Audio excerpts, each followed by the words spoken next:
Едно од скандирањата на Републиканската национална конвенција беше Џо мора да си оди. Ако Џо Бајден се откаже од председателската трка, подклекнувајќи на притисокот од сопствената партија пред Демократската национална конвенција следниот месец, републиканците имаат предвидување за тоа кој ќе го заземе неговото место. Според правилата, ако ги следат, тоа ќе биде Камала Харис додека не стигнат на конвенцијата следниот месец, а потоа би можеле да се договараат. Тоа договарање, според републиканката од Аризона, Лори Клайн Корбин, значи отворена конвенција со повеќе од еден круг гласање.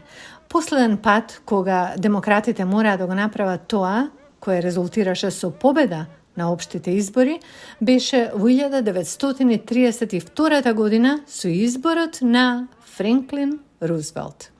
Републиканците кои беа во Милвоки имаат некои изненадувачки имиња за тоа кој би можел да се појави како евентуален демократски кандидат.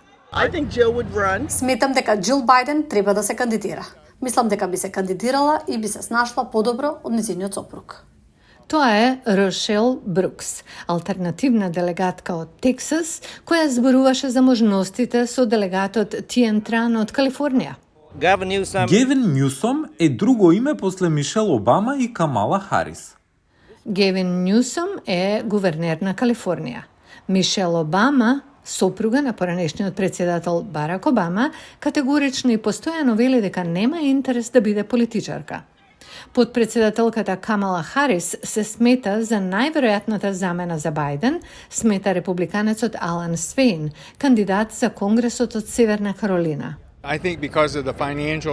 Мислам дека поради финансиите и тоа што се прави промена во последен момент, веројатно ќе мора да биде Камала Харис и таа ќе мора да избере подпредседател.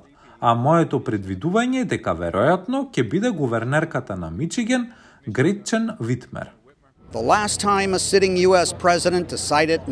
Последен пат американскиот председател кој одлучи да не се кандидира за втор мандат беше Линдон Џонсон од Демократската партија среде Виетнамската војна во 1968 година.